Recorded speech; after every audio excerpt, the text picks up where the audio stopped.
Subscribe करें city news Palamu व bell icon दबाकर पाएं परमंडल की ताजा खबरें सबसे पहले सबसे आगे।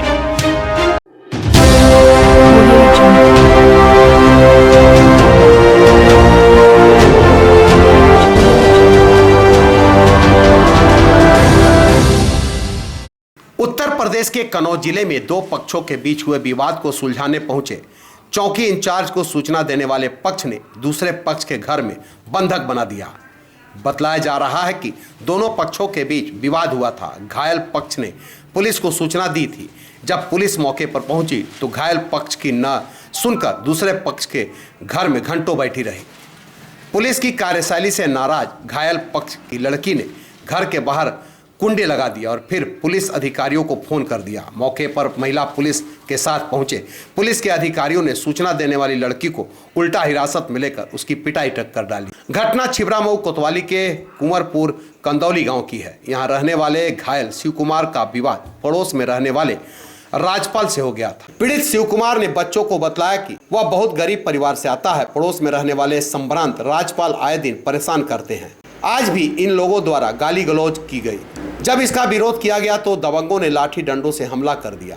हमले में पीड़ित श्वेता के माता पिता व भाई गंभीर रूप से घायल हो गए। श्वेता ने बताया कि जब उसने चौकी इंचार्ज श्यामपाल सिंह को घटना की सूचना दी तो मौके पर पहुंचे चौकी इंचार्ज उनकी मदद न करके सीधे दबंगों के घर में जा बैठे। इस बात से नाराज होकर उसने दबंगों के घर के बाहर कुंडे लगा दिए और फिर पुलिस अधिकारियों को सूचना दी। चौकी इंचार्ज उसकी मदद न कर दबंगों के घर में बैठकर हिसाब किताब कर रहे थे। लड़की की सूचना पर महिला पुलिस के साथ पहुंचे पुलिस अधिकारियों ने गेट खुलवाकर चौकी इंचार्ज को बाहर निकाला और सूचना देने वाली श्वेता को उल्टा महिला पुलिस ने पीटा और हिरासत में ले लिया। कन्नौज से हरिओम शर्मा की रिपोर्ट। सूचना मिली कि गांव चमन नगरिया में दो पक्षों में झगड़ा हो गया है। इस सूचना पर चौकी इंचार्ज श्यामपाल सिंह व उनके हमरा कुछ कर्मचारी गांव में पहुंचे। गांव में जाने के बाद देखा गया तो वास्तव में वहां दो भाई का परिवार है, जिसमें शिव कुमार और राजपाल। ये दोनों परिवार के भाई आपस में लड़े हैं, जिसमें एक पक्ष शिव कुमार का जो पक्ष था उसमें शिव कुमार, उसकी पत्नी व उसका बेटा घायल हुए हैं, जिनको इलाज हेतु सोसैया अस्पताल भेज दिया गया है। मौके से अभी कोई इस प्रकार के हथियार तो नहीं प्राप्त हुए हैं, लेकिन जो कुछ डंडे जिनमें रक्त वगैरह लगा है वो चीज़ें मिली हैं। और इसी बीच में एक वाकया हो गया कि एक लड़की जिसका नाम श्वेता है और वो शिव कुमार की परिवार की ही है, उसने बताया कि एक तमंचा भी राजपाल के घर में है। तो इस सूचना पर चौकी इंचार्ज व सिपाही राजपाल के घर में जब अंदर गए, राजपाल को लेकर के साथ में गए। इसी दौरान पीछे से दरवाज़ा बंद करके ताला लगा दिया। ताला लगने के बाद चौकी इंचार्ज द्वारा कई बार बाहर उनको समझाया गया कि आप लोग ताला खोल दें, लेकिन उन्होंने ताला ना खोल के बाहर से गाली गलौज करना जारी रखा। और उसके बाद में चौकी इंचार्ज द्वारा अपने थाने को फ़ोन किया गया, जहां से अपने इंस्पेक्टर प्रभारी मैक फोर्स के जा कर के गाँव में पहुँचे हैं। उसके बाद उन्होंने जा कर के उनको वहाँ से मुक्त कराया। लड़की ने सर आरोप लगाया है कि जो आरोपी थे उन्हीं के घर पर पुलिस सांठगांठ कर रही थी कुछ, जिसको लेकर घर में घुस गई थी पुलिस। नहीं, ऐसा कुछ नहीं है। देखिए, इस तरह से एक झगड़ा बुरी तरह से जिसमें काफ़ी लोग घायल हैं, इस तरह से कह देना एक ये गले नहीं उतरता है, क्योंकि घटना वहाँ हुई है। घटना स्थल पर चौकी इंचार्ज बाकायदा गए हैं और लड़की द्वारा ही ये बताया गया, श्वेता जिसका नाम है, उसने बताया कि राजपाल के लड़के के पास में तमंचा भी था। इसी आधार पे उसी हमने, और राजपाल स्वयं गया साथ में, जब गया है उसके बाद में बाहर से ताला लगा दिया गया है। इस प्रकार से कह देना कि किसी प्रकार की कोई सांठ गांठ करने गया है, मैं समझता हूँ ये एक झूठा आरोप है। सर क्या कार्रवाई की गई इस मामले में? देखिए, इस कार्रवाई तो अभी इसमें जो पुलिस पे हमला किए हैं, यानी कि पुलिस को बंद कर दिए हैं, उसमें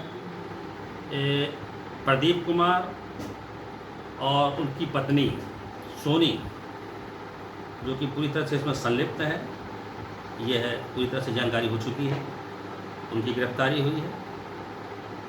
सर, पीड़ित का पक्ष का आरोप है कि पुलिस उस पर ही कार्रवाई कर रही जो लोग घायल हुए हैं।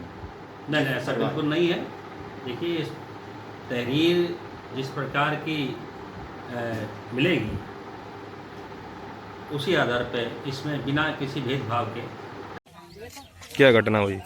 हम लोग तो सब लोग खेत में थे, भूसा भर रहे थे और मम्मी केवल घर पे थी। ये लोग जाके ऐसे अचानक गाली देने लगे और फिर दीदी हैं एक लोग, उन्होंने कहा आप घर पे जाओ, तुम लोगों से लड़ाई हो रही। फिर पापा से हमने कहा पापा आप घर पे जाओ। पापा आए, जब तक ये लोग सब लोग गए डंडा लेके और मारने लगे मम्मी को। और फिर उसके बाद हम पापा डंडा लेके गए, हमने डंडा उनका छीन लिया, हमने कहा लड़ाई मत करो। तब पापा सब लोग शांत बैठ गए। फिर ये इनकी बड़ी लड़की है खुशबू, और ये गई सबसे पहले डंडा लेके, और इसने पहले ईंट मारी। पापा मेरे नहीं, पहले इसने मारा टकोरा, छोटे लड़के ने टकोरा मारा पापा की नाक कट गई पूरी उनकी नाक कट गई। और मम्मी आई उधर से और खुशबू ने ईंटा मारा। मम्मी कहाँ है? क्या मम्मी कहाँ है? और विशाल छुटा रहा था, उसके भी ईंटा मारा, वो उसकी भी खपरी फट गई। तो पुलिस आई है? पुलिस आई थी, 2 लोग आए चले गए और तीसरे में घुसे पड़े वहाँ। हमसे कह रहे तो मैं करने कहाँ आई, ये तो दलाली खाना है ना। हम अपने काम पे काम हो रहा था, हमारा काम हो रहा था खेत में, तो ये सारे लोग अपने अपने गेहूँ काट के आए, बस गाली देने लगे। और मैंने बोला गाली क्यों दे रहे, तो मारने को आए।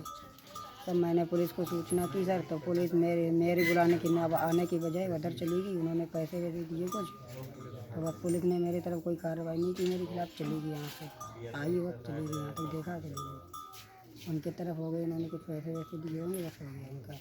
आपकी बहन ने ताला नहीं लगाया था, उन्होंने देख लिया था कि अंदर पुलिस वालों को रिश्वत दी जा रही है, तो उसने दूसरी पुलिस बुलाने की कोशिश में अंदर बाहर से कुंडी लगा दी थी कि मतलब यही पकड़े जाएं, या तो फिर उसके पास मोबाइल होता तो फ़ोटो खींच सकती थी। मोबाइल था नहीं, इसलिए उसने बाहर से कुंडी लगाई ताकि हमारी ये पता चल जाए कि रिश्वत ले रही। और पुलिस ने उसे ताला लगाते हुए करार करके उसको थाने में बंद कर रखा। हम जाटक लोग हैं, हम गरीब लोग हैं, और ये ऊपर से जाके बंदूकें और वो ईंटा पत्थर दिखाते हैं, फेंकते हैं, ये बात अच्छी नहीं लगती है हम लोगों को। वो लोग ये समझते हैं कि हम जो हैं सो कोई यही नहीं, हमारे जैसे मतलब हम गरीबों को रहने नहीं देना चाहते हैं ना। कहते हैं भी